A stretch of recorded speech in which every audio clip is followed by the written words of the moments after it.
Homogeneous equation of second degree. ठीक आहे, याचं स्टेटमेंट असतं. मी तुम्हाला कालही सांगितलं, जे काही स्टेटमेंट तुम्हाला दिलं आहे ते स्टेटमेंट म्हणून ॲज इट इज लिहून टाकायचं आन्सरमध्ये. पहिली स्टेप आपली ही असते, स्टेटमेंट असं याचं homogeneous equation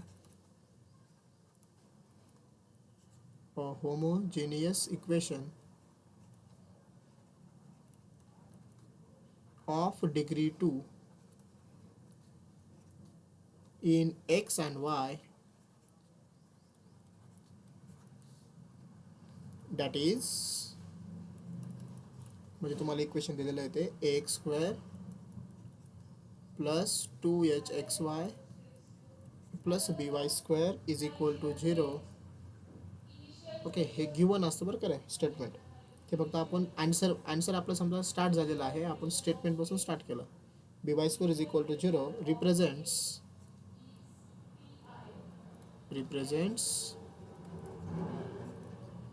pair of lines through the origin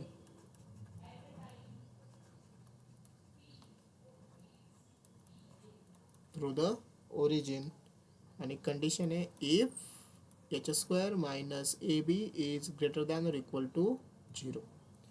म्हणजे तुम्हाला याच्यामध्ये जी थेरम आहे ना, ॲक्च्युअलमध्ये आता प्रूव्ह काय करायचं आहे आपल्याला, की जे गिवन इक्वेशन जे दिलं आहे तुम्हाला, okay, so this is a given equation ax² plus 2hxy plus by² is equal to 0.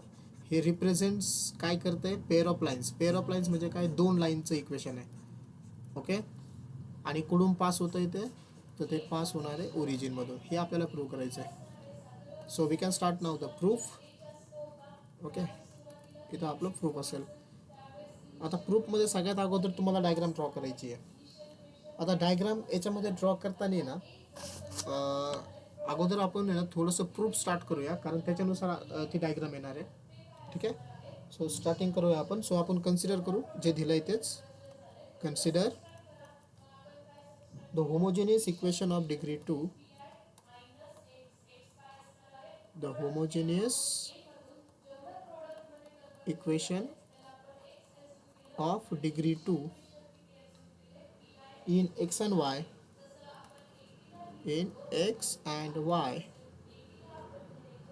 Okay, काय इक्वेशन येते, ax² plus 2hxy plus by² is equal to 0. ठीक आहे, आता हे प्रूव्ह करण्यासाठी आपल्याला दोन केसेस स्टडी, म्हणजे दोन केसेस कन्सिडर करायच्यात. We can write here consider 2 cases. तर दोन केसेस काय असणार याच्यामध्ये, एक असणारे b इज इक्वल टू 0 आणि सेकंड केस असणारे b is not equal to 0.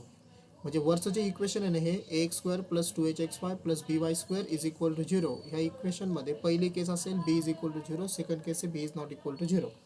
Okay, मग आता मी स्टार्ट करतो विथ केस 1. सो केस 1 काय आपली, b इज इक्वल टू 0. जर b जर तुम्ही 0 जर पुट केला तर तुमचं इक्वेशन काय तयार होईल. Therefore we can write equation become,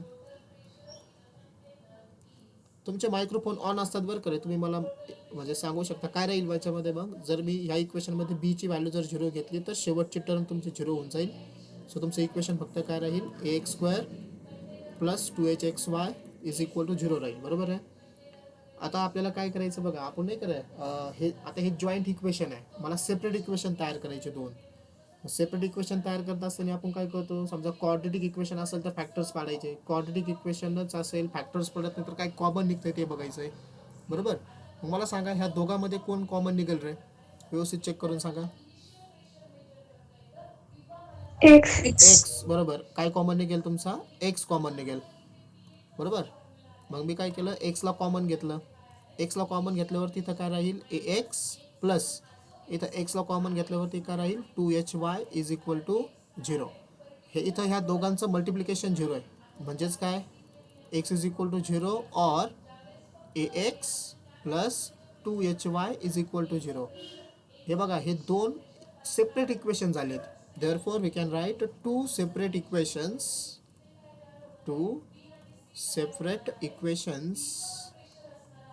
R, काय आले हे, एक्स इज इक्वल टू 0. बरोबर, अँड दुसरं कोणतं आलं AX plus 2HY is equal to 0. आता हे बघा x इज इक्वल टू 0 हे इक्वेशन कोणाचं असतं? x इज इक्वल टू 0 हे इक्वेशन असतं y ॲक्सिसचं, बरोबर ना? आता तुम्हाला माहीतच असेल बघा, हे इक्वेशन कोणाचं आहे? y ॲक्सिसचं आहे, x इज इक्वल टू 0. आणि AX प्लस 2HY याच्यामध्ये एक्सची एक टर्म आली, वायची टर्म आली, याच्यामध्ये कोणीही कॉन्स्टंट नाही आहे.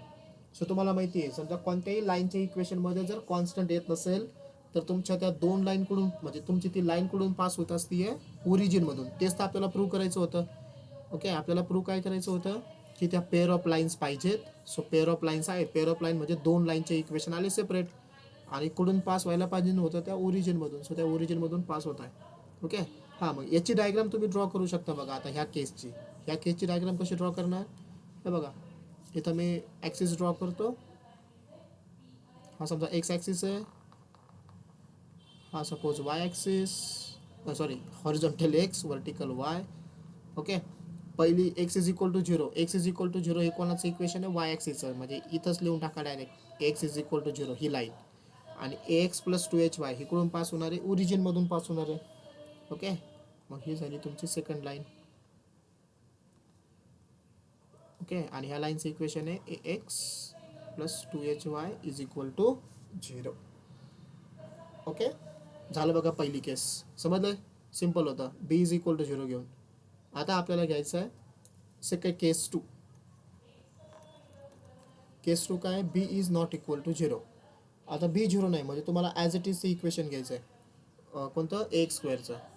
Okay, so we can write here नाव इक्वेशन काय आपलं? AX square plus 2HXY plus BY square is equal to 0.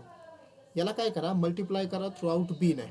We can write here. हां, बोर्डाचा पेपर आपण ज्यावेळेस सॉल्व करतोय ना, त्यावेळेस कोणतीही स्टेप स्किप करू नका. जे आपण अप्लाय करतोय ते पण मेन्शन करायचं आहे. मी इथं काय करणार आहे? Multiply through out by B. याला मल्टिप्लाय करायचं आहे B नाही. मग B ने मल्टिप्लाय केल्यावरती इक्वेशन काय तयार होईल बघा. इथं येईल ABX स्क्वेअर, इथं येईल 2HBXY, बरोबर आहे. आणि इथं काय होईल? B ने मल्टिप्लाय केल्यावरती B square y square is equal to 0. ABX square ही जी टर्म आहे ना, त्याला मी राईट साईडला घेऊन जातो आणि बाकीच्या दोन टर्म मी लेफ्ट साईडलाच ठेवतो. म्हणजे इथं काय होईल? B square y square plus 2HBXY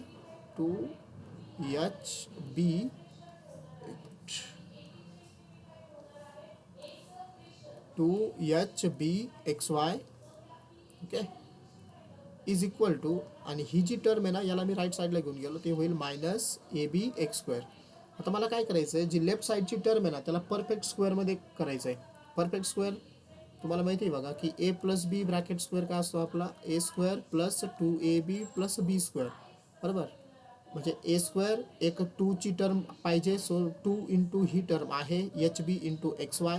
याच्यामध्ये पहिली टर्म तुमची B square into Y square आहे, म्हणजे BY आहे, बरोबर.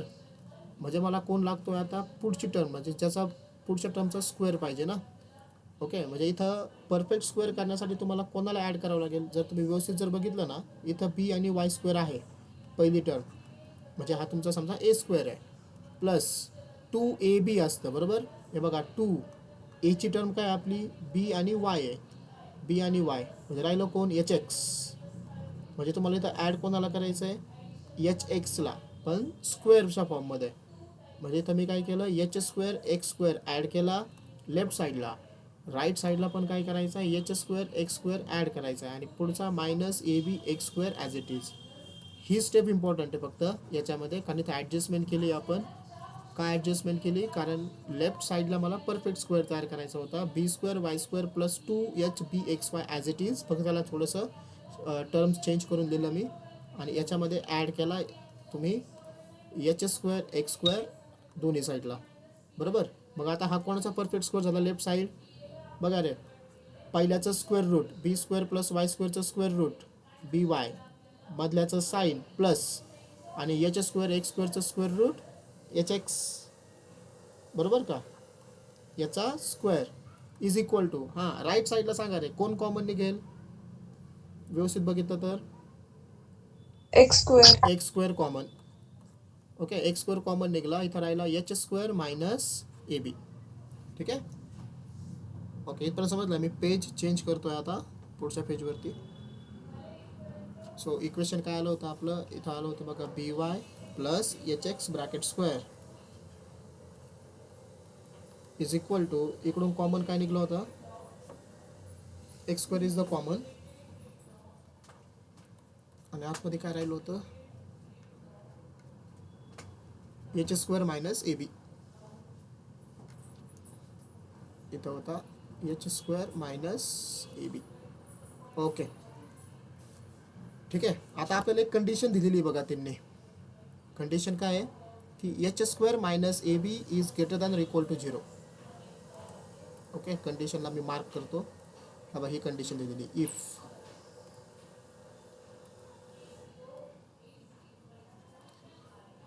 कधी कधी मार्क होत नाही यार ते लवकर.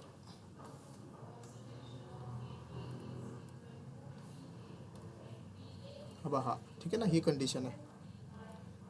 ही कंडिशन आपल्याला त्यांनी दिलेली आहे. आता बघा,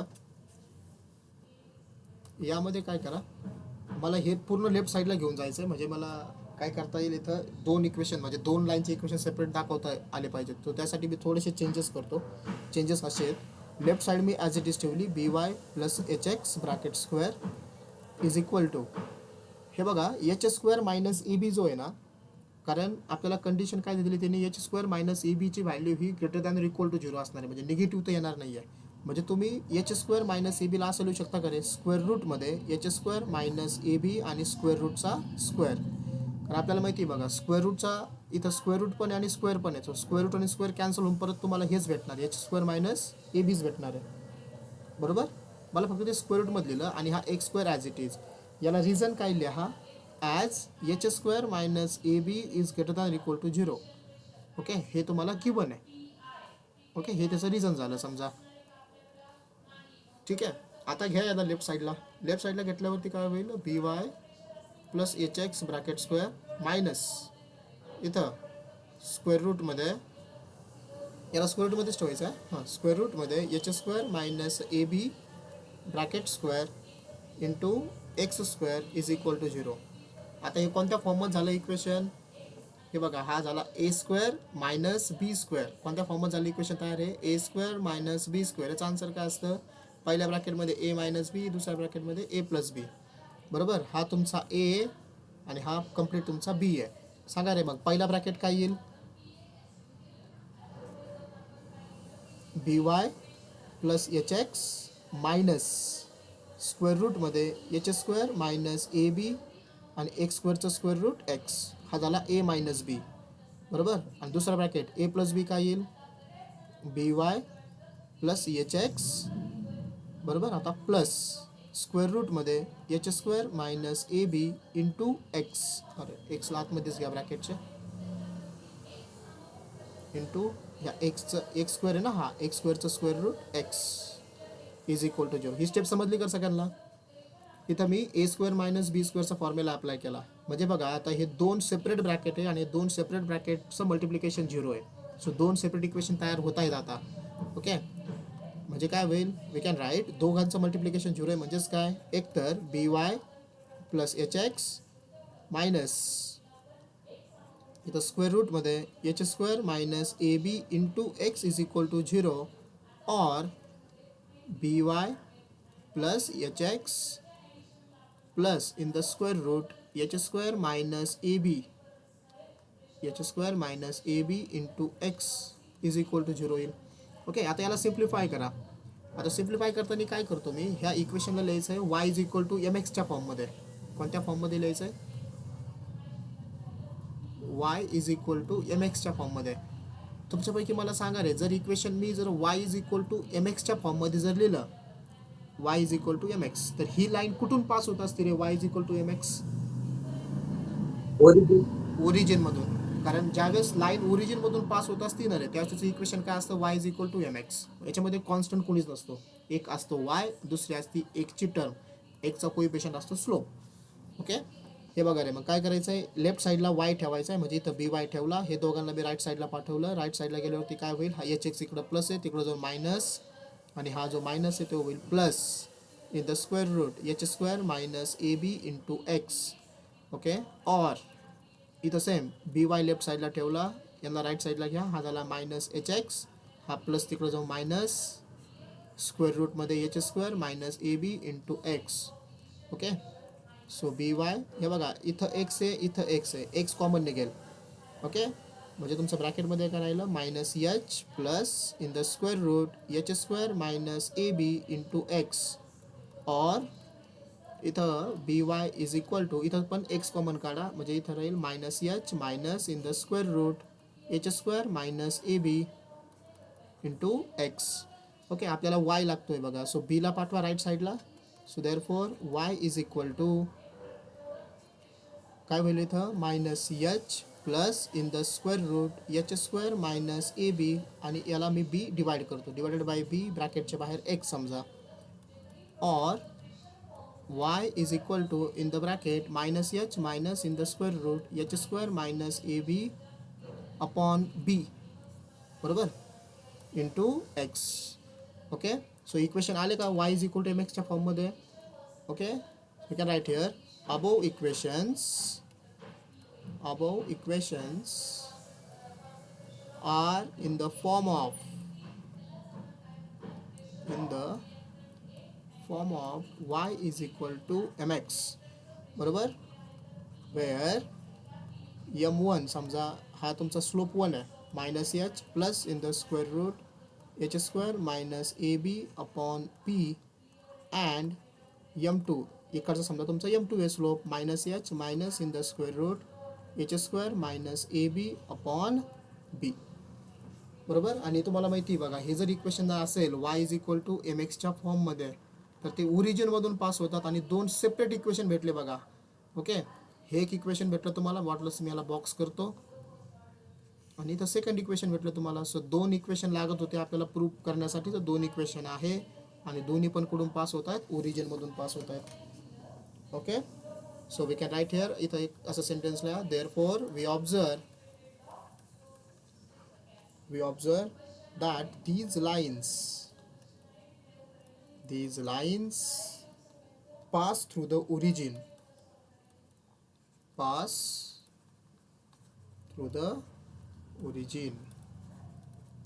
therefore we can write equation, जे स्टेटमेंट होतं तेच परत खाली, इक्वेशन ax स्क्वेअर प्लस आपण b ने मल्टिप्लाय केलं त्याला ना, म्हणजे A B x square plus 2hb x y plus B square y square. का एक काम करा, याला बी ने डिवाइड करून टाकू आपण, म्हणजे ओरिजिनल इक्वेशन लिहितो मी, ओरिजिनल इक्वेशन लिहितो. ओरिजिनल इक्वेशन काय, therefore equation x square plus 2h x y plus b y square is equal to 0 represents pair of lines passing through origin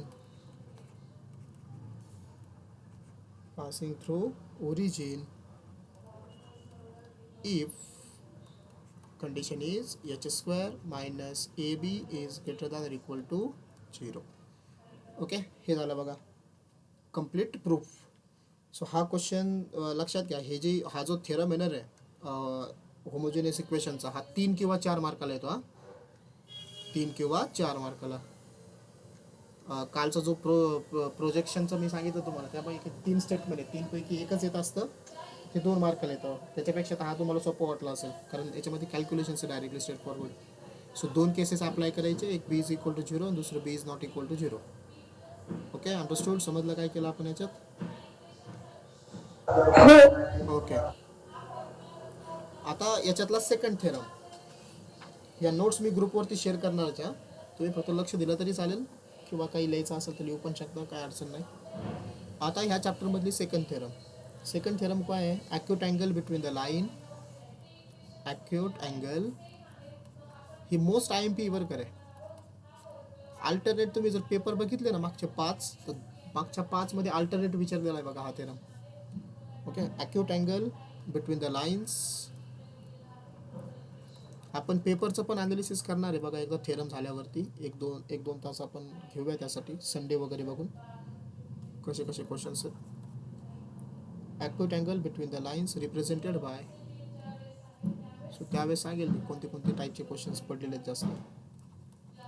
x² plus 2hxy plus by² is equal to 0. Okay, accurate अँगलचा आहे. मग याचं statement, तुम्हाला क्वेश्चनमध्ये statement दिलेलं असतं. ठीक आहे, statement if theta is the measure of statement आन्सरमध्ये ॲज इट इज लिहायचं. ठीक आहे, समजा हे आपलं आन्सर स्टार्ट झालं. If theta is the measure of acute angle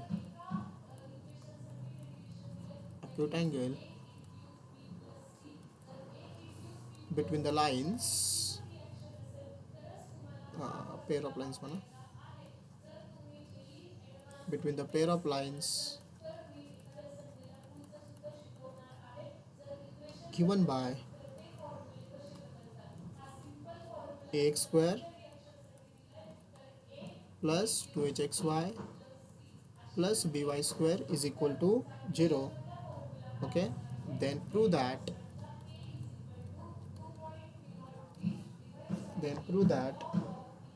tan theta is equal to, हे आपल्याला प्रूव्ह करायचं आहे. tan theta is equal to in the mod of 2 in the square root h² minus ab upon a plus b. Okay, a plus b is not equal to 0. Just wait. a plus b is not equal to 0. He theorem 3 मार्कालाच आतापर्यंत आलेली आहे. जेवढ्या वेळेस विचारली आहे तेवढ्या वेळेस 3 मार्काला झालेली आहे. आता याचं प्रूफ, हे झालं स्टेटमेंट. ठीक आहे, आता तुम्ही इथं डायग्राम वगैरे काढू शकता. समजा 2 लाईन्स काढल्या, त्यांच्यामधला अँगल थिटा दाखवला नाही का. डायग्राम, चला आपण एक डायग्राम ड्रॉ करूया सिम्पल. समजा हा तुमचा एक्स ॲक्सिस आहे, सॉरी वर्टिकल, वाय ॲक्सिस, हा X axis, X Y. Okay, 2 line मी इथं ड्रॉ करतो. समजा ही एक लाईन आहे, इथे एक लाईन आहे. समजा ओरिजिनमधूनच पास होतात त्या लाईन.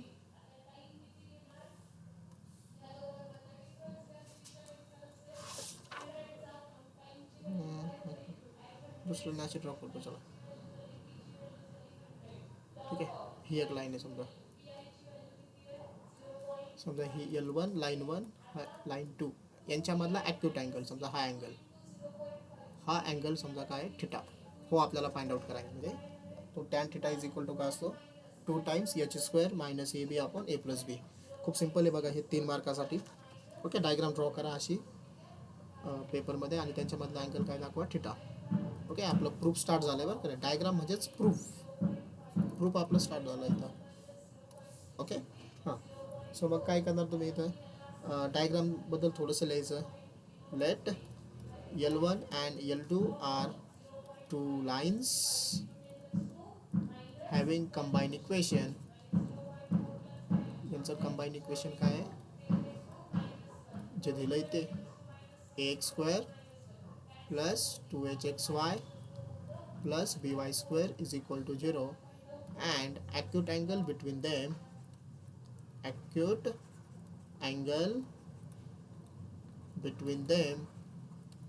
is theta. ओके, हा त्यांच्यामधला अँगल आहे. परत लेट, आता आपण कन्सिडर करूया m1 and m2 be the slopes of lines L1 and L2 respectively. Lines L1 and L2 respectively. ठीक आहे.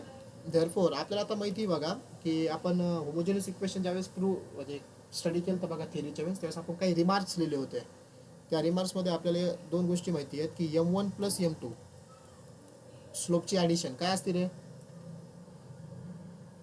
m1 प्लस m2, तुमचे मायक्रोफोन ऑन आहेत, तुम्ही बोलू शकता. m1 प्लस m2 काय असते anyone, -2h upon -2h upon b. Correct, हे असतं बरोबर. And m1 into m2 स्लोपचं multiplication काय असतं, a upon b. Correct. Okay, हे आपल्याला माहिती. त्यानंतर आपण एक फॉर्म्युला पण वापरला होता, नाही का ते कंडिशन असेल तर m1 minus m2 bracket square is equal to, हा फॉर्म्युला मी तुम्हाला प्रॉब्लेममध्ये पण सांगितलेला आहे बघा.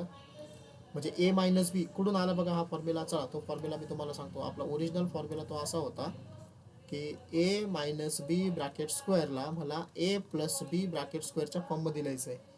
असं जर तुम्ही दिलं ना A minus B bracket square is equal to, असं इक्वल तर कधीच नसतं. सो ॲडजस्टमेंट तुम्हाला काय करावं लागते, ॲडजस्टमेंट तुम्हाला करावं लागते याच्यामध्ये, प्लस नाही मायनस काय करावं लागेल तुम्हाला इथं, मायनस 4ab. ओके, हा फॉर्म्युला तुम्ही लक्षात ठेवा. याला थेरममध्ये इन्क्लूड करायचा असेल तर करू शकता. ठीक आहे, वी हॅव हा फॉर्म्युला, मग त्याच्यावरून तुम्ही हा फॉर्म्युला लिहू शकता m1 मायनस m2. एच्या जागेवरती m1 लिहायचा आहे, बीच्या जागेवरती m2 लिहायचा आहे बस.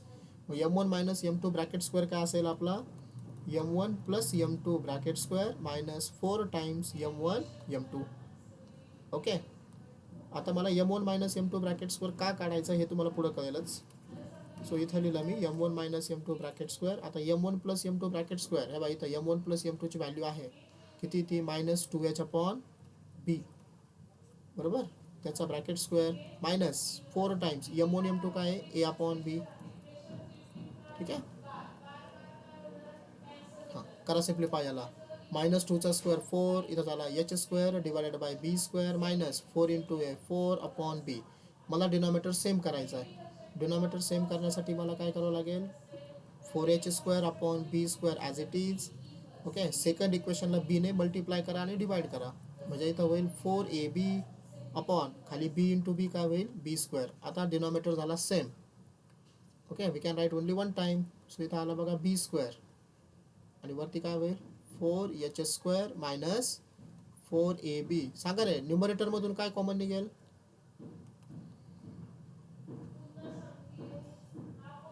न्यूमरेटरमधून कॉमन 4 निघेल फक्त 4, बरोबर. ओके, 4 कॉमन काढला, सो ब्रॅकेटमध्ये राहील h square minus A B divided by B square. This is the value of m1 minus m2 bracket square, correct. मग इथं स्क्वेअर रूट घेतो मी, m1 minus m2 is equal to काय होईल, 4चं स्क्वेअर रूट प्लस और minus दोन्ही possible आहे ना, प्लस और मायनस 2. आणि त्या ब्रॅकेटचं स्क्वेअर रूट काय होईल, याचं sorry H square minus A बीचं स्क्वेअर रूटमध्ये H square minus A B divided by B. एकदा तुम्ही प्लस और मायनस जर घेतला ना, मग एक काम करा, प्लस और मायनस 2ला देण्यापेक्षा काय करतो मी, प्लस और मायनस कम्प्लीट इक्वेशनला लिहितो बाहेर इथं, म्हणजे बी स्क्वेअरचं पण स्क्वेअर रूट प्लस और मायनस बी येईल ना, म्हणजे डायरेक्ट इथं दिलं म्हणजे दोघांना पण अप्लाय झालं. सो m1 मायनस m2 ची व्हॅल्यू काय आली, 2 in the square root H square minus A B upon B आली. ओके, याला मी इक्वेशन 1 कन्सिडर करतो. नेक्स्ट पेजवर येतो वर करा आता. सो आपल्याला एक माहिती आहे बघा, again we can write here, we have 11वीचा फॉर्म्युला टॅन थिटा. जर मला दोन लाईनचे जर स्लोप माहीत असतील तर फॉर्म्युला काय असतो बोला, m1 minus m2 upon 1 plus m1 m2. 1 plus m1 m2, correct, बरोबर. त्यापैकी तुम्ही m1 मायनस m2 ची व्हॅल्यू लास्ट पेजला काढली आता, तेव्हा इथं m1 मायनस, अरे इथं जागा होती, सॉरी मागच्याच पेजवरती येतो. हां हां, इथं जागा आहे अजून, इथं लिहितो मी, we have tan theta is equal to formula m1 minus m2 upon 1 plus m1 m2. आणि m1 मायनस m2 ची व्हॅल्यू आपण इथं वरती काढली आहे, बरोबर. So tan theta is equal to, आता तुम्हाला m1 मायनस m2 मॉडमध्ये लिहायचं आहे. आता तुम्हाला एक गोष्ट माहिती बघा, मॉडमध्ये ज्यावेळेस आपण लिहितो तो प्लस असो किंवा मायनस, बाहेर येताना तो प्लसच होणार आहे. सो हे जे प्लस मायनस आलं आहे ना, त्याला रिमूव्ह करून टाका. ओके, म्हणजे m1 मायनस m2 ची व्हॅल्यू तुम्ही इथं आतमध्ये काय लिहिणार, 2 in the square root H square minus A B divided by B, बरोबर. Whole equation divided by 1 plus m1 into m2. m1 into m2 इथं वरती दिला आहे बघा तुम्ही, हे बघा इथं m1 into m2. m1 into m2 ची व्हॅल्यू काय आहे, a upon b. Okay, so 1 plus m1 into m2 a upon b. So is equal to काय येईल बघा, इन द मॉड इथं 2 in the square root H square minus A b as it is divided by b whole equation divided by, हां इथं cross multiplication addition करा, हा ए upon बी आहे. So बी into ए झाला बी प्लस ए, याचा पण डिनॉमिनेटर काय आला बी आला. ओके, सो दोघांचा डिनॉमिनेटर बी, इथलचा बी काय होईल कॅन्सल होईल. So we get final answer.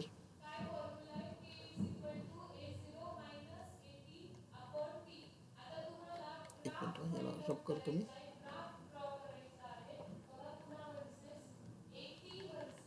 Okay, so we get the final answer. Therefore, tan theta is equal to in the mod 2 in the square root h square minus ab upon a plus b. हे झालं तुमचं final answer. Okay, मग खाली काय लिहायचं आहे मग? Therefore acute angle, तेच स्टेटमेंट जे होतं ना तेच. Therefore acute angle between the lines, between the pair of lines represented by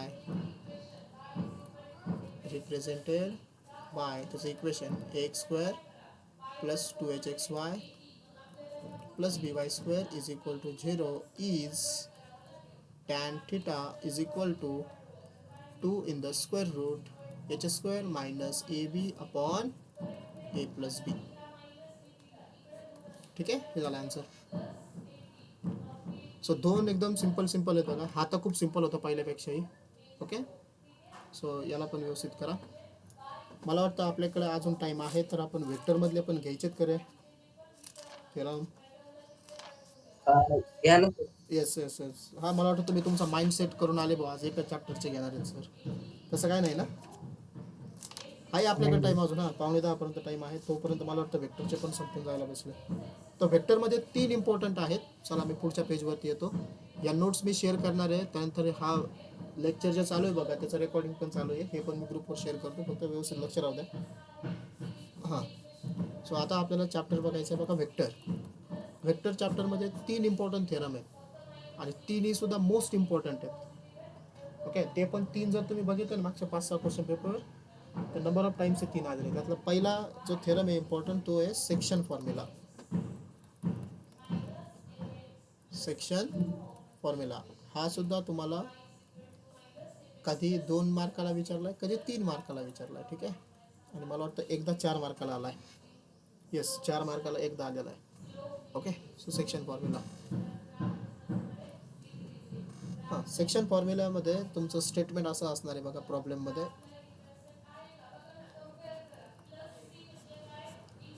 statement is, म्हणजे सेक्शन फॉर्म्युला आपण प्रूव्ह कोणता करणार आहे इथं? इंटरनल डिव्हिजन विचारतात बरं का तुम्हाला. Section formula for internal division तोच विचारलेला आहे आतापर्यंत. Section formula for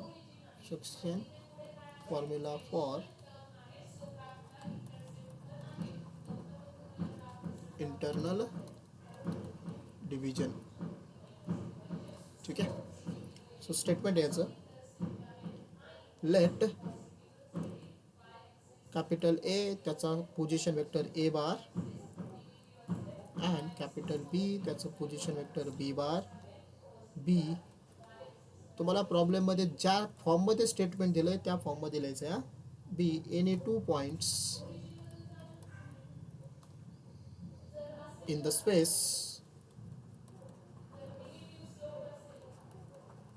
space and R, capital R त्याचा position vector R bar, be a point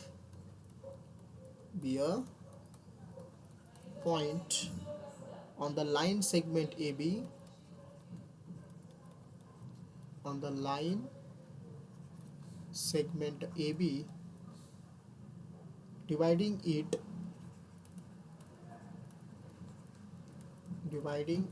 internally in the ratio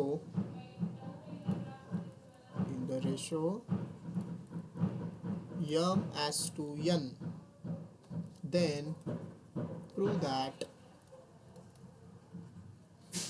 r bar is equal to mb bar plus na bar divided by m plus n. आता एक गोष्ट मी तुम्हाला काल सांगायची पण विसरलो, लक्षात घ्या बघा. कधी कधी काय होतं ना, आता हे जे स्टेटमेंट आहे ना, हे बुकमधलं ॲज इट इज स्टेटमेंट आहे. कधी कधी तुम्हाला प्रॉब्लेममध्ये ॲज इट इज घेऊन तुम्हाला विचारतात. ओके, किंवा अदरवाईज आता इथं त्यांनी बुकमध्ये तुम्हाला कोणता पॉईंट डिवाइड करतो ए बीला, तर आर हा पॉईंट डिवाइड करतोय. सो आर दिला आहे. समटाईम्स म्हणजे तुम्ही पेपरमध्येच क्वेश्चन चेक करा, कधी कधी आरच्या ऐवजी त्यांनी काय दिलेलं आहे, सी पण दिलेला आहे पॉईंट. म्हणजे त्यांनी आर द्यायच्या ऐवजी काय लिहितात तिथं की C in bracket c bar be a point on the line segment A B. Okay, म्हणजे इथं आर बारच्या जागेवरती कोण येईल, मग सी बार येईल. सो जसे पॉईंट चेंज होतील ना, तसं तुम्ही नोटेशन चेंज करत चला, असं मला तुम्हाला सांगायचं होतं. ओके, नाहीतर तुम्ही म्हणता सर मी आर बारसाठी रट्टा मारला आणि इथं आता सी बार आला आहे. ओके, ते चुकून आर बार लिहून टाकता तुम्ही, तसं करू नका, कारण ते मार्क कट करू शकतात तुमचे. सो जर त्यांनी पॉईंट सी दिला इथं तर सीच लिहायचं. जे नोटेशन दिलं ते यम आणि यन तर ते चेंज करत नाही आहे, ए आणि बी ते चेंज करत नाही आहे. म्हणजे मी जेवढे पाहिले पेपर तेवढे त्यांनी फक्त आरच्या ऐवजी सी दिलेला आहे बघा 1-2 ठिकाणी. सो जर सी आला तर इथं सी बार लिहा, बाकी दुसरं चेंज नाही होणार. ओके, हे आपल्याला प्रूव्ह करायचं आहे. ठीक आहे, स्टेटमेंट झालं. आता प्रूफ. ओके, याच्यामध्ये सगळ्यात अगोदर तुम्हाला काढायची डायग्राम. सो तुम्हाला 3 पॉईंट इथं कन्सिडर करायचे. सो एक लाईन सेगमेंट ड्रॉ करायची. सिम्पल डायग्राम बघायची खूप. समजा हे एक लाईन सेगमेंट मी ड्रॉ केलं. हा पॉईंट ए सपोज, हा पॉईंट बी आहे, आणि याच्यावरती एक आर पॉईंट आहे. कुठेही घ्या, इथं हा आर पॉईंट आहे. हा आर काय करतो, ए बीला 2 ह्याच्यामध्ये डिवाइड करतोय, 2 सेक्शनमध्ये डिवाइड करतोय. ठीक आहे, ते जे सेक्शन आहे आपले, म्हणजे हे ए पासून जे आर पर्यंतचं डिस्टन्स आहे, हा पार्ट आहे तुमचा यम, आणि आर पासून जे बी पर्यंतचं डिस्टन्स आहे ते N.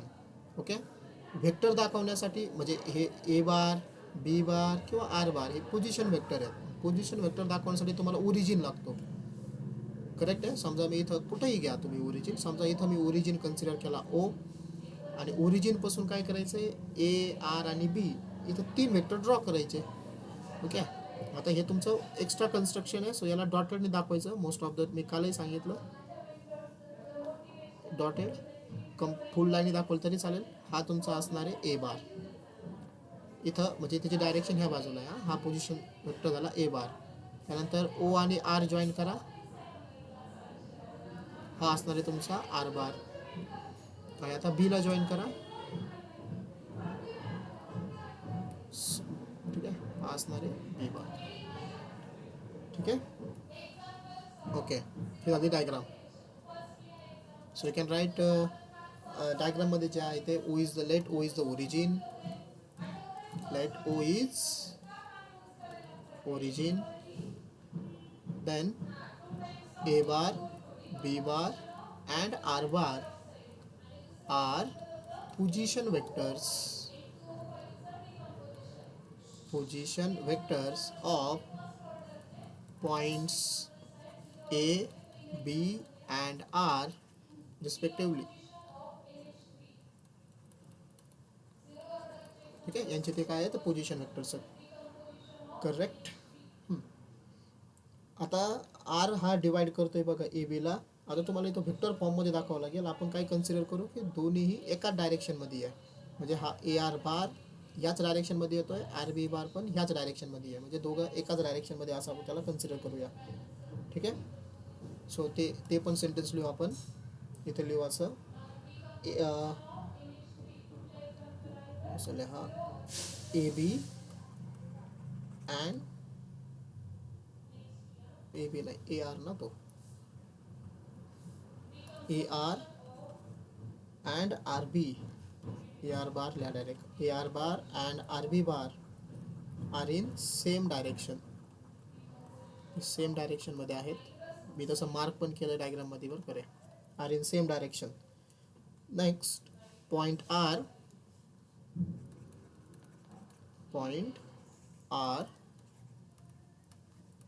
divide AB internally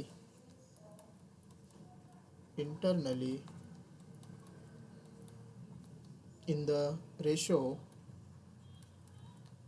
m as to n. Okay, म्हणजे जर मी याला जर रेशोच्या फॉर्ममध्ये लिहिलं म्हणजे ए आर बार किंवा डायरेक्टली याचं A R upon R B, so is equal to काय होईल, यम अपॉन एन होईल, बरोबर का. ए आरचं डिस्टन्स समजा यम आहे आणि आर बीचं समजा एन आहे, मग हे यम अपॉन एन झालं. क्रॉस मल्टिप्लिकेशन करून काय होईल, हे n into A R is equal to m into R B. Okay, आता हे दोघं इक्वल आहेत. ओके, इक्वल म्हणजे काय आता, म्हणजे एन इंटू ए आर याची समजा जी व्हॅल्यू असेल ना तीच व्हॅल्यू कोणाची आहे, यम इंटू आर बीची आहे, आणि दोघं एका डायरेक्शनमध्ये पण आहेत. मग तुम्ही असं इथे लिहू शकता बघा, as n into A R bar and m into B R bar. M into B R नाही, सॉरी, आर बी, चेंज नका करू, आपण आर बी बार दाखवलं आहे त्याला. M into R B bar have same direction and magnitude. Same, बरोबर आहे, करे, सेम डायरेक्शन अँड मॅग्निट्यूड, कारण डायरेक्शन तर सेम होती. आणि ह्या इक्वेशनवरून तुम्हाला काय कळतं आहे की त्यांचं मॅग्निट्यूड पण सेम आहे ना, इक्वल टू साईन आहे ना मध्ये. एन इंटू ए बार बर करे, फक्त ए आर बार दिला मी, एन इंटू एन मल्टिप्लाय त्याला, इथं यम मल्टिप्लाय, म्हणून same direction and magnitude. Okay, direction आणि मॅग्निट्यूड कशी त्यांचं सेम आहे. आता फक्त मला एवढं सॉल्व करायचं आहे बघा. Therefore we can write n into A R bar is equal to m into R B bar. खूप सोपं आहे बघा हे 3 मार्कासाठी थेरम.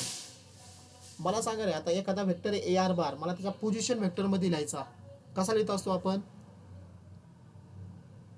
हे 2 पॉईंट आहेत ना ए आणि आर, 2 पॉईंटमधून हा वेक्टर तयार झालेला ए आर बार, हा मला पोझिशन वेक्टरच्या फॉर्ममध्ये लिहायचा. इलेवन कसं लिहितो रे आपण त्याला, R bar minus A bar. Correct, R bar minus A bar, final point minus initial point. फक्त आता पोझिशन वेक्टर लिहिताना स्मॉलमध्ये लिहा, R bar minus A bar is equal to M, इथं काय होईल, बी बार मायनस आर बार. करा मल्टिप्लिकेशन आतमध्ये, ह्या झाला n r bar minus n A bar is equal to M B bar minus m r bar. R बारची term मी left साईडला घेतो, मग इथं एन आर बार, हा मायनस यम आर बार इकडं प्लस होईल, plus m r bar is equal to इथं यम बी बार, बरोबर, आणि ही मायनस इकडं प्लस होईल, plus N A bar. Okay, left साईडला काय कॉमन निघेल रे बघा, आर बार कॉमन, आतमध्ये काय राहिलं, एन प्लस यम लिहा किंवा एम प्लस एन लिहा, ठीक आहे, काय फरक पडत नाही. इथं M B bar plus N A bar. Therefore R bar is equal to M B bar plus N A bar. हा जो ब्रॅकेट इकडं मल्टिप्लाय इकडे येऊन काय होईल, डिवाइड होईल, यम प्लस एन. आला का answer, r bar is equal to M B bar plus N A bar upon m plus n. 3 mark देणार आहे बघा तुम्हाला हा थेरम जर आला तर. ओके, सो खाली फक्त तुम्हाला काय लिहायचं आहे परत, देअरफॉर. ओके, काय लिहिणार तुम्ही, हेच जे स्टेटमेंट होतं तेच, इंटरनल डिव्हिजन, मग तुमचं हे येत आहे का नाही, फक्त मग त्याला असेल, आम्ही तुम्हाला एक सेंटेन्स लिहून देतो इथं, त्यामुळे खाली असे लिहू शकता तुम्ही, therefore r in bracket r bar divide line segment AB internally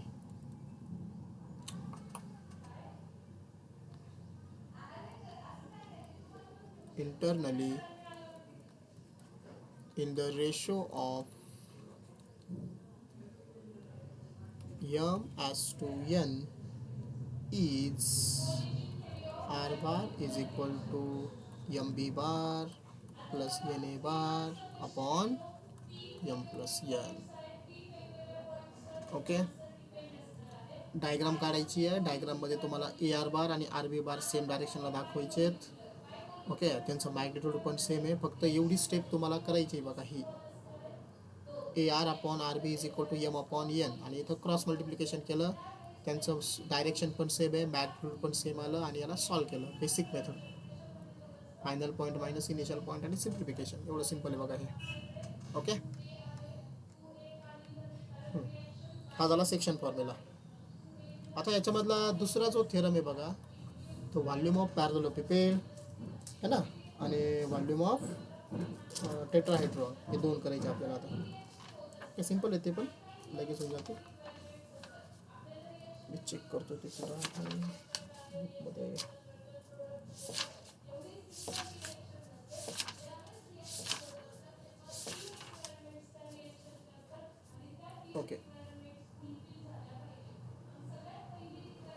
पुढचा थेरम आहे मग आपला व्हॉल्यूम ऑफ पॅरालेलोपिपेड.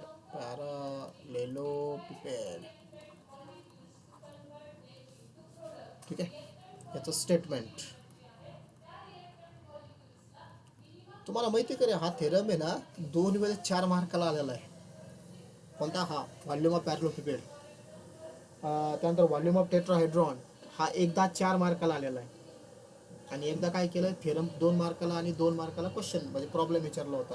आता तुम्ही प्रूफमध्ये बघा, हा थेरम इतका छोटा आहे, इतका सिम्पल आहे ना, की 4 मार्काचा म्हणजे 4 मार्काच्या येणे नाही का, आपण म्हणतो ना 4 मार्काला खूप मोठा क्वेश्चन असेल. सो सिम्पल आहे खूप. ठीक आहे, थेरममधून मार्क नका जाऊन दे फक्त. आता त्याचं स्टेटमेंट असं आहे जे तुम्हाला प्रॉब्लेममध्ये दिलेलं असेल ते ॲज इट इज लिहायचं आहे. इथून आपला आन्सर समजा स्टार्ट झालं. The volume of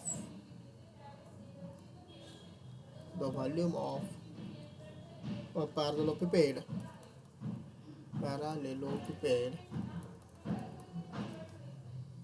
with coterminous edges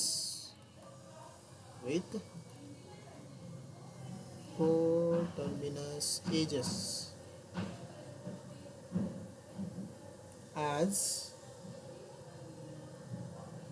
A bar, B bar and C bar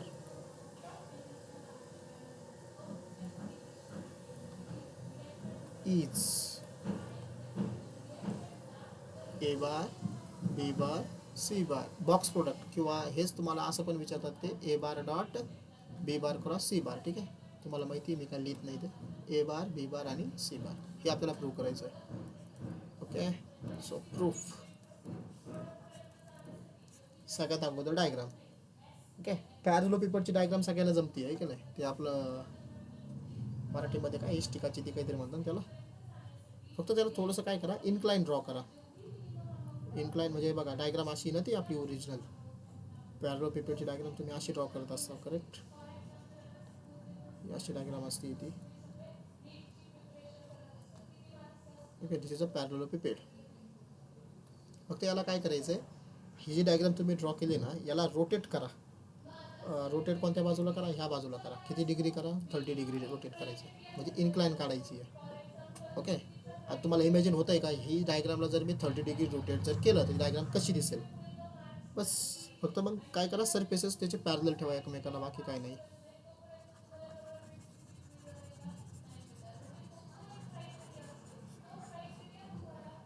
बघा कसं येईल आता डायग्राम.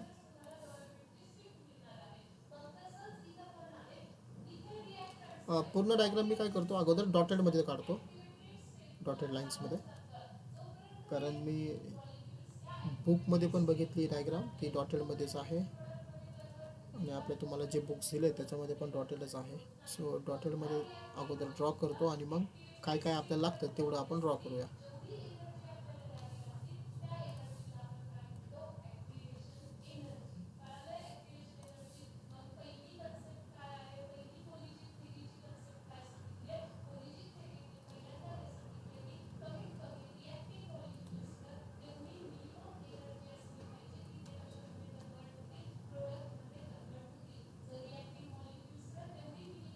लाईन स्ट्रेट आहे बरं का, तुम्हाला ते थोडं वाकडे तिकडे वाटतील पण these are the straight lines. Practice it.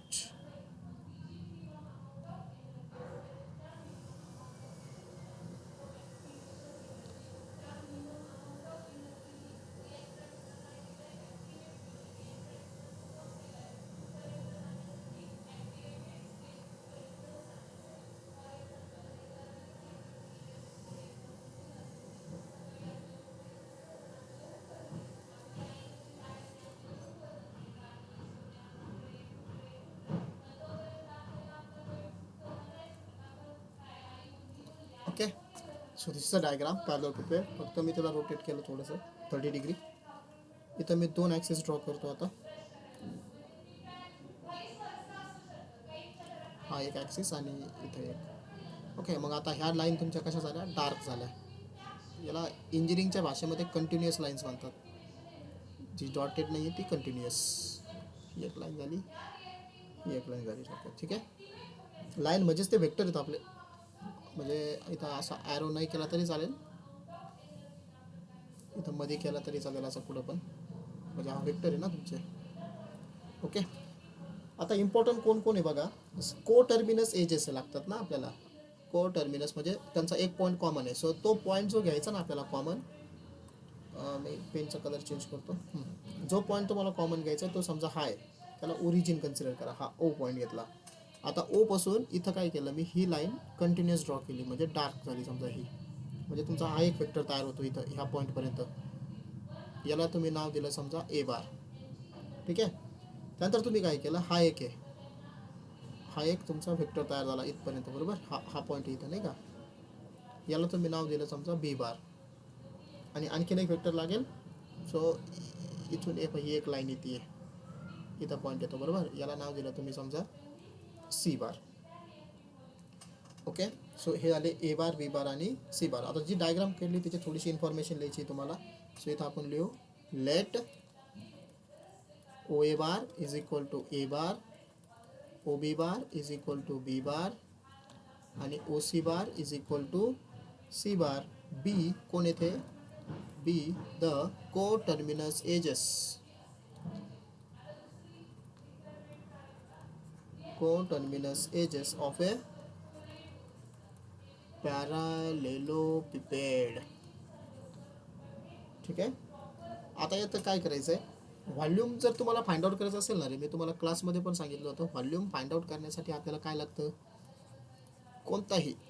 कोणत्याही डायग्रामचं जर तुम्हाला व्हॉल्यूम फाइंड आउट करायचं असेल ना, तर तुम्हाला त्याचा बेस एरिया माहीत पाहिजे, कोणतीही डायग्राम, आणि त्याला कशाने मल्टिप्लाय करावं लागतं, हाईटने. ओके, हे काय तुमच्या प्रूफमध्ये येणार नाही, हे रिपीट केलं फक्त मी. कोणाचंही जर व्हॉल्यूम फाइंड आउट करायचं असेल तर तुम्हाला त्याचा बेस एरिया माहीत पाहिजे आणि हाईट माहीत पाहिजे. आता हा पॅरलोपिपेड तयार कसा होतो, पॅरलोग्रामने. सो त्याचा बेस एरिया तुम्हाला माहिती आहे वेक्टर फॉर्ममध्ये, बरोबर. ॲडजस्टंट साईडचं क्रॉस प्रोडक्ट. आता मला हाईट लागणार आहे, मग काय करा, हाईट ड्रॉ करा इथं. ठीक आहे. हां, आता मी हाईट ड्रॉ करतो आहे. पॉईंटचे नावं द्यायचे राहिले समजा आपले. याला मी ए पॉईंट नाव देतो, हा तुमचा समजा बी पॉईंट, हे बी, आणि हा तुमचा सी पॉईंट. ठीक आहे. 3 पॉईंटचीच गरज आहे आपल्याला. तुम्ही बाकी मग देऊ शकता पुढं डी ई एफ जी, पण आपल्याला रिक्वायर फक्त 3 पॉईंट. आणि ह्या ए पॉईंटमधून एक परपेंडिक्युलर ड्रॉ करा. ओके, असा एक परपेंडिक्युलर ड्रॉ करायचा आहे. हा झाला परपेंडिक्युलर. ओके, कंप्लीट असा खालीपर्यंत टेकवायचा नाही, तो इथपर्यंत सोडून द्या. ओके, फक्त खाली परपेंडिक्युलरचा नोट करा इथं. हा परपेंडिक्युलर झाला, मग आता ते मेन्शन करायचं डायग्राममध्ये. सो लेट, हे रब करतो,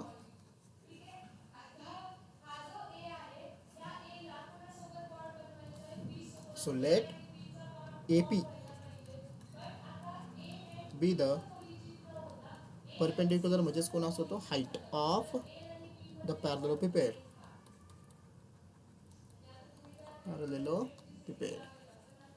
ठीक आहे. सो जो फॉर्म्युला मी दिला तोच, volume of parallelepiped is equal to काय असणार आहे, एरिया ऑफ पॅरालेलोग्राम. कोणता पॅरलोग्राम बघा, हा ओ दिसतोय, हा ओ, त्यानंतर हा पॉईंट बी, बरोबर, हा पॉईंट बी. हां, इथलचा एक पॉईंट तुम्हाला मग दाखवावं लागेल, याला डी नाव द्या वाटलं सर, कारण ए बी सी डी झालं. ओके, मग तो पॅरलोग्राम कोणता आहे, ओ, मी नाव लिहितो, तुम्ही ऑब्झर्व करा डायग्राममध्ये, O B C D. Okay, O B C D हा पॅरलोग्राम, म्हणजे तो झाला बेस एरिया इंटू हाईटला काय दाखवलं आपण, ए पी. ओके, हां, पी हा जो पॉईंट आला ना खाली परपेंडिक्युलरचा, त्याला पी नाव द्या इथं. हा पी आहे समजा. ठीक आहे. ओके, आता ह्या 2 गोष्टी मला फाइंड आउट करायच्या, बरोबर आहे. आता एरिया ऑफ पॅरलोग्राम तुम्हाला माहिती आहे, याला समजा मी इक्वेशन 1 कन्सिडर केलं. एरिया ऑफ पॅरालेलोग्राम सेपरेटलीच फाइंड आउट करू राहिलो मी. कोण, O B C D is equal to काय असतो रे, पॅरलोग्रामचा एरिया वेक्टरच्या फॉर्ममध्ये ॲडजस्टंट साईडचा क्रॉस प्रोडक्ट. हे बघा, हा ओ तुमचा को टर्मिनस एज आहे समजा. हे बघा, एक पॉईंट आहे, ह्या पॉईंटमधून 2 लाईन्स आल्या, ओ बी आणि ओ सी, म्हणजे बी बार क्रॉस सी बार, म्हणजे त्याचं मॅग्निट्यूडमध्ये B bar cross C bar. Okay, addition side नाही हा बी बार आणि सी बार त्या पॅरलोग्रामच्या. So B bar cross C bar हा त्याचा झाला एरिया. आता मला ए पी बारचं बघायचं आहे. आता तुम्ही ए पी बारला व्यवस्थित बघा. ए पी बार हा प्रोजेक्शन आहे. काय हा प्रोजेक्शन आहे. प्रोजेक्शन म्हणजे परपेंडिक्युलर म्हणजे प्रोजेक्शन आहे. कोणतं तर स्केलर प्रोजेक्शन. कुठून ड्रॉ केला आहे तुम्ही ए पी बार? तो वेक्टर कोणता आहे? ए बार आहे. कशावरती ड्रॉ केला आहे तुम्ही तो ड्रॉ केला आहे ह्या बी आणि सीला परपेंडिक्युलर. ओके. आता डायग्राम 3D बघा तुम्ही व्यवस्थित बघा की बी आणि सीला तो परपेंडिक्युलर आहे. म्हणजे हा जो वेक्टर आहे ना इथं मी जी रेड लाईनने व्हर्टिकल लाईन ड्रॉ केलेली आहे. ओके. हा जो वेक्टर आहे तो बी बार क्रॉस सी बार आहे. हा B bar cross C bar हा वेक्टर बरोबर. मग इथं एक सेंटेन्स लिहा. काय लिहायचं आहे तुम्हाला इथं sentence? A P is scalar projection of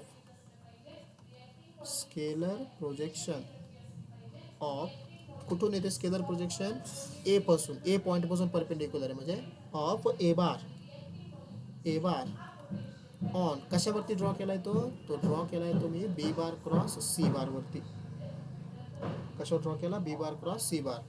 therefore scalar projection A P is equal to काय येईल? यस 11. स्केलर प्रोजेक्शनचा फॉर्म्युला काय असतो रे? ज्याच्यावरून तुम्ही ड्रॉ केलंय तो आणि दुसरा वेक्टर म्हणजे A bar dot B bar cross C bar त्यांचा डॉट प्रोडक्ट हा झाला A bar dot B bar cross C bar divided by ज्याच्यावरती तुम्ही प्रोजेक्शन ड्रॉ केलंय त्याचं मॅग्निट्यूड म्हणजे magnitude of B bar cross C bar. झालं इक्वेशन 3. ठीक आहे. मग आता फ्रॉम 1 2 and 3 1 2 3 काय 1 volume of parallelepiped. So you can write here volume of parallelepiped is equal to काय होतं? एरिया होता बरोबर. एरिया ऑफ पॅरलोग्राम तो तुम्ही फाइंड आउट केला बघा सेकंड इक्वेशन मध्ये. काय येतो? मॅग्निट्यूड मध्ये बी bar cross C bar, magnitude मध्ये बी bar cross C bar into height. ठीक आहे. हाईट काय बघा हे इंटू हा वेक्टरमध्ये आपण वेक्टरमध्ये डॉट क्रॉस खूप केअरफुली यूज करायचं आहे ना. काढून टाका ते डायरेक्ट हाईटनी मल्टिप्लाय करा. हाईट काय आहे? A P. हां ए पीचं व्हॅल्यू तुम्ही इक्वेशन 3 मध्ये केली बघा. काय ती ए पीची व्हॅल्यू?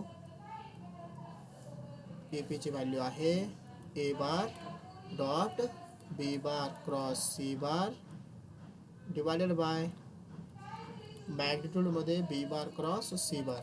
इक्वेशन बघून सांगा रे काय कॅन्सल होईल? Magnitude of B bar cross C bar. Magnitude of B bar cross C bar झाला कॅन्सल. सो काय राहिलं final answer? Therefore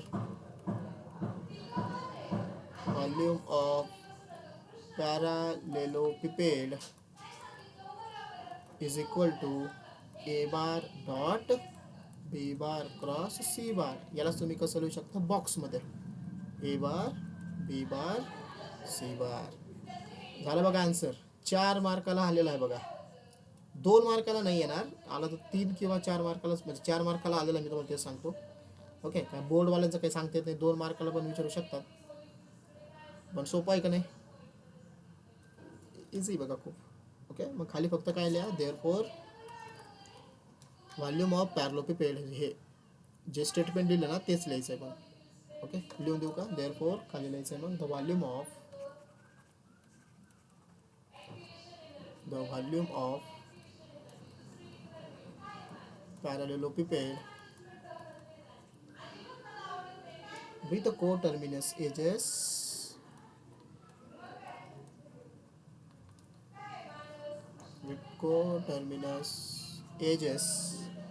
a bar b bar and c bar a bar b bar and c bar is a bar b bar c bar. Okay. So done. This is the volume of parallelepiped. आणि याच्यातला last theorem आहे again important. Volume of tetrahedron.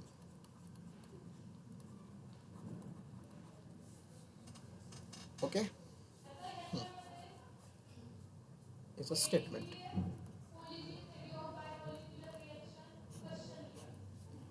So statement is the volume of, so व्हेक्टरमध्ये तिन्ही पण theorem सोपे आहेत आहे का नाही. सेक्शन फॉर्म्युला सोपं होता, पॅरलोपिपेड सिम्पल आहे आणि हा पण सिम्पलच आहे. हा सगळा पहिल्यासारखाच आहे आता, म्हणजे पॅरलोपिपेड सारखाच, फक्त डायग्राम चेंज आहे इथं. The volume of tetrahedron, the volume of tetrahedron with the coterminous edges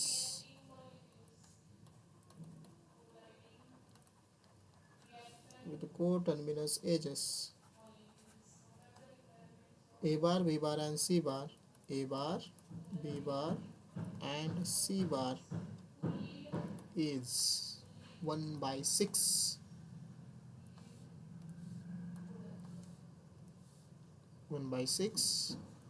of box product a bar, b bar, c bar. ठीक आहे. Next proof. ओके, आता प्रूफ लिहिताना टेट्राहेड्रॉन मी तुम्हाला गुगलवर सर्च करायला लावलं होतं बघा, ते 3D डायग्राम एक्झॅक्ट बघा कशी दिसते वगैरे नाही का, तुम्ही ती बघितली असेल. आता आपल्याला त्याला 2D मध्ये ड्रॉ करायचं, तो ॲज एक ट्रायंगल आणि त्याला एक बेस दाखवायचा आपल्याला. ठीक आहे, समजा हा तो ट्रायंगल आहे. अरे ठीक आहे, मोठीच ड्रॉ करतो थोडीशी डायग्राम.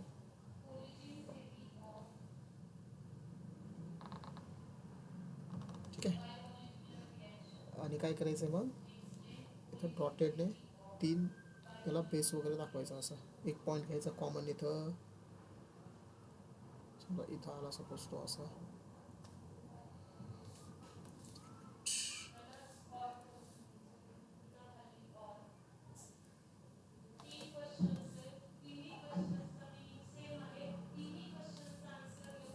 इन्क्लाइन करतो आणखी त्याला, बेस वाटला पाहिजे तो.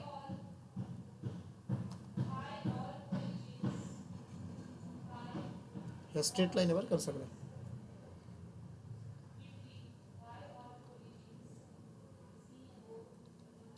ओके, 3D मध्ये याला इमॅजिन करा, हा बेस आहे खाली वगैरे नाही का.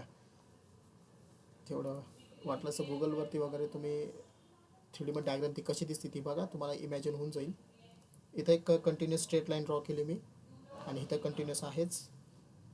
ओके, आता को टर्मिनस याच्याच नाव देतो बघा. हा तुमचा ओरिजिन आहे, समजा ओ, ह्या पॉईंटला नाव द्या समजा ए, इथं नाव आहे समजा बी. ठीक आहे, आणि तिसरी एज मग तुमची इथं आहे. हा पॉईंट जो घेतला ना तुम्ही आतमध्ये, ह्या पॉईंटला नाव द्या सी. मग पोझिशन वेक्टर कशी येतील, असं बघा, ओ पासून बी कडं, बी तो ओ तुम्ही ओरिजिन घेतला ना, हा झाला बी बार. ओ पासून ए कडं हा झाला तुमचा ए बार, आणि ओ कडून ओ पासून सी कडे हा झाला तुमचा सी बार. करेक्ट. मग इथं जे डायग्राम मध्ये काढलंय ते तुम्हाला लिहायचं इथं. So can write let O A bar काय, हा O A bar is equal to A bar, O B bar is equal to B bar, and OC bar is equal to C bar be the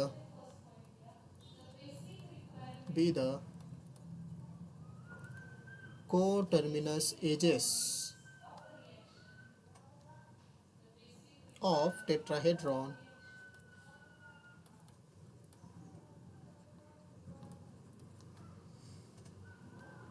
OABC. ठीक आहे, आता इथून परत एक perpendicular draw करायचा बघा तुम्हाला. परपेंडिक्युलर ड्रॉ करतो मी तसंच सेम जसं आपण लास्ट याच्यामध्ये तयार केला, ए पासूनच ड्रॉ करायचं आहे.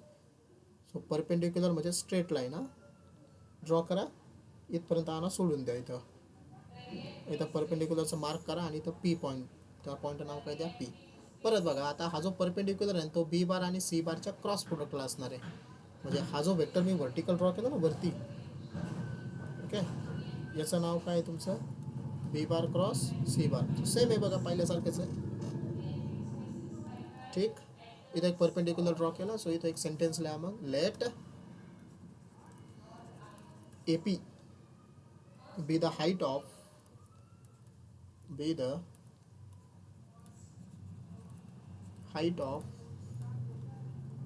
टेट्राहेड्रॉन. ठीक, मग आता volume of tetrahedron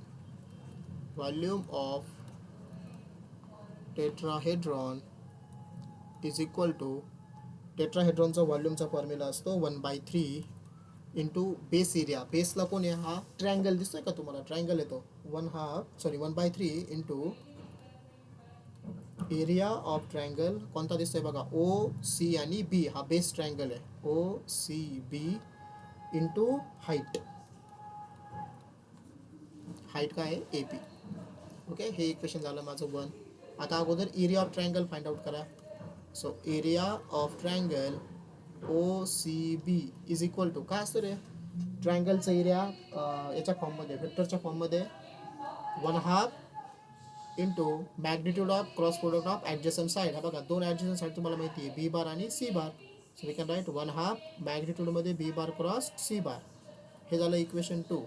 again A P is वाटलंच असं लिहा नाव, A P is scalar projection of, तुमचे मायक्रोफोन ऑन आहेत, स्केलर प्रोजेक्शन ऑफ. सांगा रे, कुठून ए ड्रॉ केलाय आपण? ए पी आहेत ना सगळे जागे? हा आहेत. ओके, कुठून ड्रॉ केला रे आपण? ए पी दाखवू डायग्राम. हे बघा, ए पासून ड्रॉ केलाय का? बरोबर. आणि ओ ए हा कोणता वेक्टर आहे? ए बार. म्हणजेच A P is a scalar projection of, कोणाचं स्केलर प्रोजेक्शन आहे? ए बार ऑन कोणावरती ड्रॉ केला आहे? बी bar cross C bar. Therefore A पीची व्हॅल्यू काय होईल मग? ह्या दोघांचा dot product, a bar dot B bar cross C bar divided by ज्याच्यावरती प्रोजेक्शन ड्रॉ केलं आहे त्याचा मॅग्निट्यूड, म्हणजे बी बार क्रॉस सी बारचं आलं मॅग्निट्यूड. ठीक आहे, हे झालं equation 3rd. So we can write from 1, 2 and 3. From 1, 2 and 3. 1, 2 and 3. 1, 2, 3 काय येईल मग? Volume of tetrahedron is equal to, हां काय होतं पहिलं? 1/3 लिहून टाका इथं, 1/3 इंटू, हां आता क्रॉस प्रोडक्ट वगैरे इथं मी क्रॉस वगैरे काही लिहित नाही. ठीक आहे, कारण आता मला व्हेक्टर लिहायचे आहेत ना. हां 1/3 area of triangle O C B. O C बीचं काय हे? 1/2 into B bar cross C bar into height. हाईटचं म्हणजे ए पी. ए पी काय आला? A bar dot B bar cross C bar divided by मॅग्निट्यूडमध्ये B bar cross C bar. ठीक आहे ना. सो काय काय कॅन्सल होईल परत याच्यामध्ये? Magnitude of B bar cross C bar, magnitude of B bar cross C bar cancel. ठीक आहे, राहिलं काय बघा, हा 1/3 इंटू 1/2 झाला 1/6 into A bar dot B bar cross C bar. म्हणजेच फायनल आन्सर इज 1/6. याला तुम्ही बॉक्समध्ये लिहू शकता, A bar B bar C bar. This is the volume of tetrahedron. Okay, simple होता पण हा सुद्धा कॅल्क्युलेशन्स आहेत सिम्पल. सो याला करून टाका. आजच्या आज हे किती 5 थेरम झाले बघा आपले 2 चॅप्टर मिळून. याच्यापैकी तुम्हाला 2 थेरम तर पेपरला दिसणार आहेत. या 5 पैकी, आजच्या 5 पैकी 2 थेरम पेपरला असतील. ओके, 1/6 ए bar B bar C bar. Therefore खाली मग परत ते स्टेटमेंट लिहायचं, the volume of tetrahedron with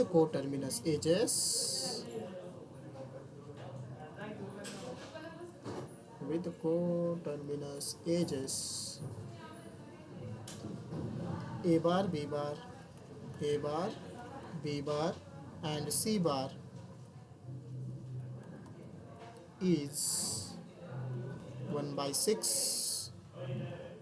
A bar B bar C bar. Okay, so this is the end. So मग 2 चॅप्टरचे आपण आज स्टडी केलेत बघा.